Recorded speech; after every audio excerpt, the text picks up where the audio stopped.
Hello Aries, Sun, Moon Rising, and Venus Signs. Kamusta kayo? Sana po ay nasa mabuti kayong kalagayan. Welcome back po sa Star Tarot. At kung bago kayo rito, welcome din po kayo. Please subscribe, like, share my videos, and leave me a comment kung nakaresonate po kayo. Thank you. So first card ni Aries, we have infinite abundance. Sabi dito, abundance is pouring into your life. Okay? So napakaswerte mo, napakaganda kasi merong paparating no, na infinite abundance. Wala tong parang walang katapusan, 'di ba? Na kasaganaan nito. So patuloy continuously no, na magfo-flow yung kasaganaan sa inyo. Laging merong pera, laging merong dadating na financial blessing, no? So good for you. So what else? We have in the flow. Everything is smooth sailing.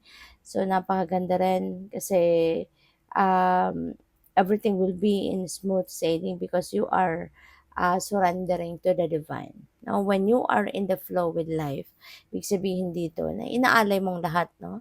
Lahat-lahat sa divine, pinapaubaya mo sa kanya. Kumbaga, you are giving your 100% trust, no? And faith sa universe. Kaya you will be in the flow with life. At kapag ganyan ang ganap, no, that you are in the flow with the divine, smooth sailing, no? Magiging smooth sailing ang lahat. Magiging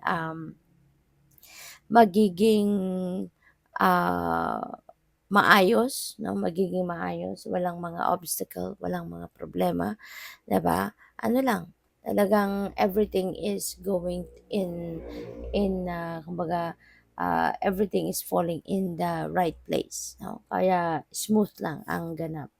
You have a wise leader, you are a beacon for others. So, si Aries talaga, 'di ba? You are a natural born leader. Kaya, yun ang ganap dito, no? You are going to be the beacon for others. Ikaw yung magiging ikaw dito yung magiging a leader ng maraming tao. You may be the one na magli-lead, no, sa ibang tao. Ikaw yung magiging inspirasyon ng maraming tao. O pwedeng ikaw yung magiging source ng ikaw yung magiging source ng ikaw yung magiging source ng inspirasyon ng iba, motivation ng iba, yung determinasyon ng iba, maaring ikaw yung magiging nila, ikaw yung tinitignan nila, no? Kaya nagiging din sila, kaya nagiging determinado din because they are inspired by kung ano yung narating mo, kung ano yung nangyayari sa buhay mo, yung gano'n, no? So, this could be also promotion for some of you. Maaring kayo ay mapopromote into a leadership role. Maaring kayo ay mapupunta sa isang magandang posisyon ngayon sa inyong trabaho kung kayo ay nag-iempleyo. So, by the way, maraming salamat for subscribing. And if you haven't subscribed yet, subscribe na kayo. And also, maraming salamat din for not skipping the ads. Malaking bagay yan sa akin. And also, please click the join button sa baba na video kung gusto niyo na mag-join kayo sa membership. Okay? Salamat po. So, what else? We have Your Little Island. Aries. Maaari na ngayon you are going to spend that time by yourself. O pwedeng kayo ay magninilay-nilay, magmumuni-muni. You are putting yourself in solitude around this time. Kasi po pwede, no, na pag nagpapahinga ka lang, maaaring gusto mo lang na magpahinga, gusto mo lang na kumusta, no? Makikipagkamustahan ka sa sarili mo.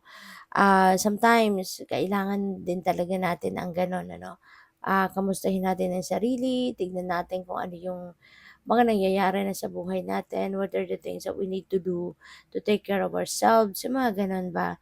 At saka Aries, maaari ng iba sa inyo also is you just want to be by yourself muna. Alam mo yun, yung gusto mo lang mag-recalibrate ng sarili mo. Kaya gusto mo na mapag-isa. Wala mo nang kausap, wala mo nang gadget, wala mo na kayong gagawin. Yung ganun ba? So, maaari ito yun. No? Ito yung gusto mong muna Ito muna yung ganap mo ngayon, no, na gusto mo mong mapag-isa. So, what else? We have death moves amongst us. Ayan. So, this is like, Aries, parang reminder ito, no, para sa inyo na kailangan nating i-honor, no, yung death. Kailangan nating i-honor yung mga taong mga taong mahal natin sa buhay or mga taong nagkaroon ng importanteng role sa buhay natin nung nandito pa sila. Kasi parang may mga siguro may mga mahal kayo sa buhay, may mga taong malapit sa puso ninyo na parang hanggang ngayon, nag-passed on na sila on the other side. Parang hindi pa ninyo yon natatanggap, parang hindi pa ninyo yon um, parang hindi pa nagsi-sink in sa inyo, 'no, na sila'y wala na sa tabi mo, 'di ba? Wala na yung physical body nila dito sa earth, parang gano'n. So, this is a reminder para sa inyo na talagang there is death, 'no, there is death. Kaya yung mga taong nandodo'n na sa kabila, 'no, mga mahal din niyo sa buhay, parang it's about time na for you to accept it, 'no? Panahon na para tanggapin ninyo na sila'y wala na, 'no? Kasi ano 'to, parang hanggang ngayon, parang hindi niyo pa tanggap, 'no, na wala na sila sa ano mo, sa tabi mo. So, we have the return of the lost selves. Ayan. So, this could be related to this your little island energy na maaari sa ngayon, dahil ikaw ay magkakaroon ng time para magmuni-muni, magnilay-nilay, para kamustahin ang sarili. So, pupuwede ngayon, 'no, na you'll be able now to, ah, kumbaga makaka-reconnect ka na muli sa sarili mo. Kasi 'di ba kapag tayo'y sobrang pagod, sobra tayong maraming pinagkakaabalahan, super super busy tayo, yun dun minsan nare-realize natin na, "Ay wow, 'di ba, sobra akong naging busy, sobra akong naging engaged sa, trabaho ko at, parang hindi ko na kilala ang sarili ko." 'Di ba? Minsan may nararamdaman tayong gano'n. Kaya maaari 'no na ang iba sa inyo is undergoing that kind of pakiramdam.